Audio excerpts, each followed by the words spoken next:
Oui, Gabonaise, Gabonais, bonjour, bonsoir, Malendi. Bon, je viens faire un commentaire sur l'actualité, notamment l'arrivée d'Emmanuel Macron, hein, sur notre terre. Et moi, je fais une analyse.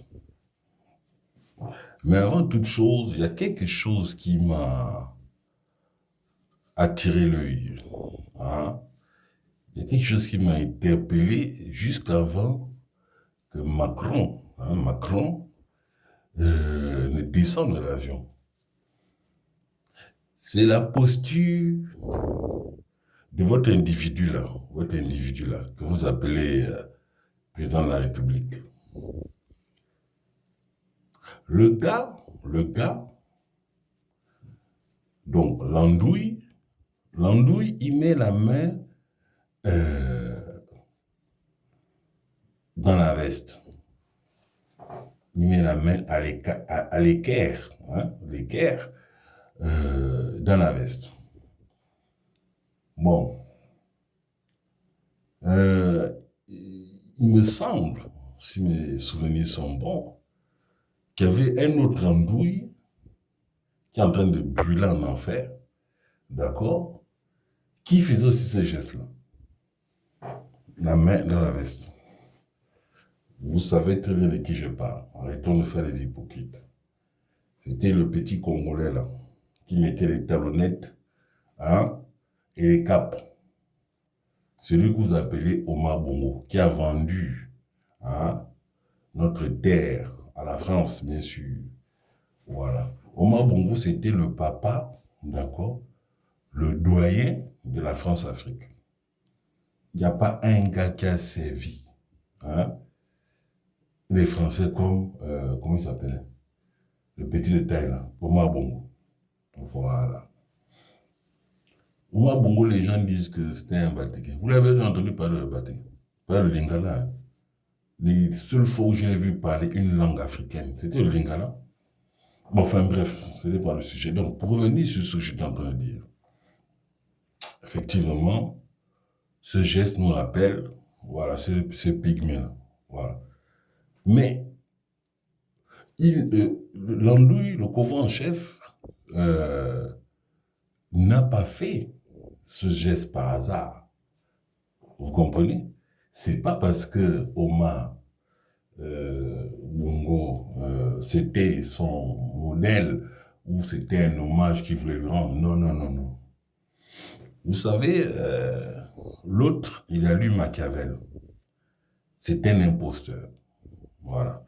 Lui-même, il a dit qu'il était rusé. D'accord? Voilà. Donc, c'est quelqu'un qui va essayer de brasser un peu partout. C'est un menteur, ce gars, c'est un fraudeur. Il est prêt à tout pour se faire passer pour quelque chose, en vérité, qu'il n'est pas. Mais en fait, le gars, on lui dit de faire ça. Vous comprenez? C'est comme le torchon qu'il a lu pendant les conférences de presse avec Macron. Il ne comprend rien de ce qu'il lit. Ça se voit. Il y a l'expression dans le visage. Il ne comprend rien de ce qu'il lit. Mais il lit. On lui a dit, tu lis. Il lit. On lui a dit, tu fais le geste comme ça. Tu fais le geste comme ça. Mais ce geste-là a bel et bien une signification. Bon, alors, comment il s'appelle Couvent-chef. Je te pose une petite question. La dernière fois que je t'ai vu, tu étais dans une église, tu étais en train de chercher le sens du chapelet. Hein? Voilà. Une autre fois, je t'ai vu, tu étais habillé en musulman à genoux. Parce que j'ai plus le temps de faire les montages vidéo, j'ai plus le temps. Mais les gens vont se souvenir, se rappeler de ce que je suis en train de dire. L'autre fois, on te revoit dans une église catho en tenue militaire. Une autre fois, on te voit faire des rituels, c'est-à-dire au stade. Voilà. En plein stade, tu fais des rituels, on va dire mystico-spirituels. Vous sacrifiez sur l'autel des gens de bourse. Si vous êtes des mangeurs de gens de bourse. Bon, bref. Demain, j'imagine que tu auras la kippa. D'accord? Demain, lors d'un peut-être un déplacement, tu auras la kippa. Mais ce geste-là, je te pose la question, est-ce que tu as entendu parler de l'arche royale? L'arche royale. Je ne vais pas rentrer dans les détails, je te pose la question. Parce que tu sais, comme tu as dit que tu es un bâtisseur, j'avais déjà fait une vidéo pour expliquer aux gens d'où vient l'origine de cette expression. Voilà. La fête des bâtisseurs tire son origine, ses sources sur la franc-maçonnerie. D'accord? Voilà. Et dans le système des choses, d'accord? Si tu veux monter en grade, voilà, il faut que tu passes par là, les étapes, les degrés. Vous comprenez? Bon, ce signe qu'il a eu à faire, on va parler franchement, c'est un signe maçonnique. C'est un signe de reconnaissance. C'est en même temps un signe pour célébrer quelque chose. Comme il est bâtisseur, ils disent qu'ils veulent reconstruire le Gabon. Ils ont le projet de reconstruire le Gabon. Il me semble, et vous allez vous accorder, qu'Omar Bongo aussi était franc-maçon. Il était même le président de la zone Afrique. Les vidéos publiées sur Internet, au même titre qu'Ali Bongo.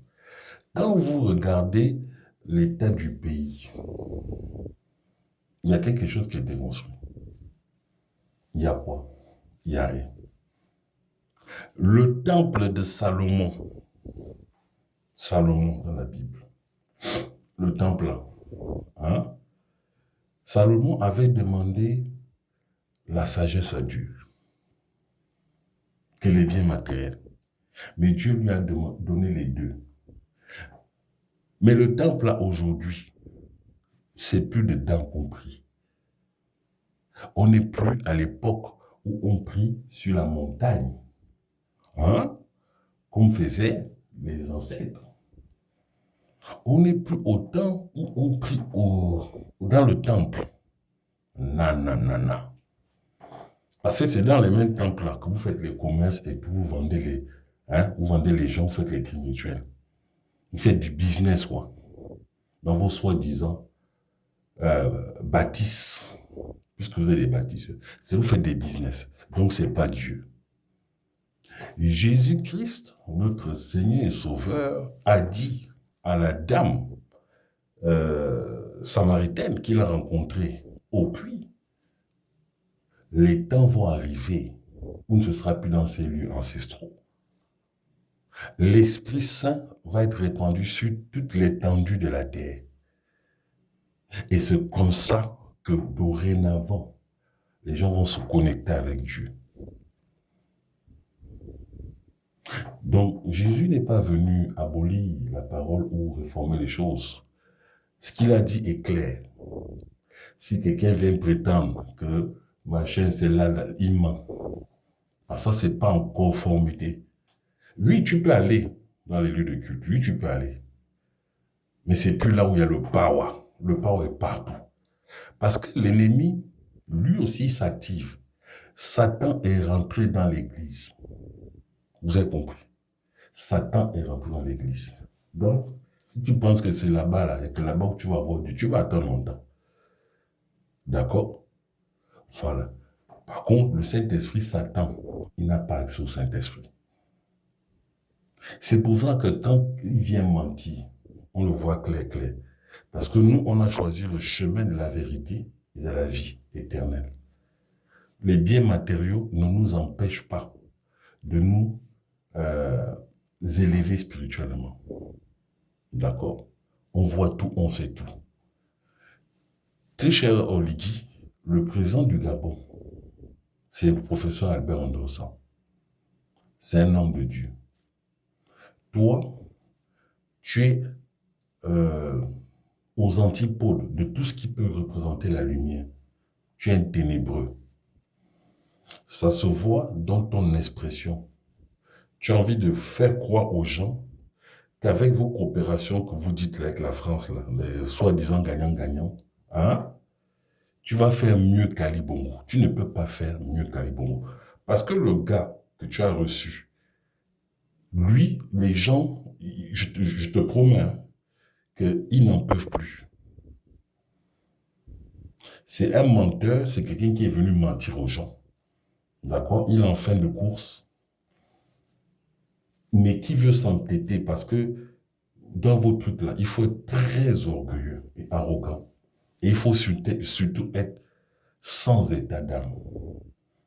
Quel culot de venir en Afrique, de venir sur notre terre, venir mentir aux yeux à la vue de tout le monde. Mais en vertu de quoi? Pourquoi pas Poutine? Pourquoi pas quelqu'un comme Poutine, par exemple? Ou quelqu'un d'autre? Pourquoi lui? Voilà, votre ami historique. Quand tu es ami avec quelqu'un, vos rapports doivent être justes, d'accord? Égal ou égaux. Il n'y a pas quelqu'un qui doit dominer l'autre. Mais toi, tu prétends avoir lu des livres. Tu connais l'histoire entre le Gabon et la France. Tu connais très bien. Pourquoi tous les Français, les ressortissants français qui sont au Gabon, là, ne sont pas venus accueillir le président? Pourquoi? Voilà. Tu es en train de tenir la main de quelqu'un. En fait, c'est un serpent. Et tu veux embarquer le Gabon dedans. Ce que tu as fait là, c'est une erreur d'appréciation qui est extrêmement grave, Oli. Et tu viens de signer la fin de ton mandat. Tu serres la main de quelqu'un qui tombe, quelqu'un qui est rejeté de partout, quelqu'un qu'on ne veut plus entendre parler de lui. Tu serres la main pour vendre le Gabon. Parce que quoi? Tu dois être là. Les Gabonais ne vont plus accepter ça. C'était ma lundi. Je reviendrai dans une autre vidéo, plus en détail, hein, pour bien expliquer c'est quoi l'âge royal. Je vous laisse, vous m'allez faire votre culture pour voir que je ne suis pas un menteur. Que Dieu bénisse le Gabon. Vive le Gabon. Vive le Gabon libre.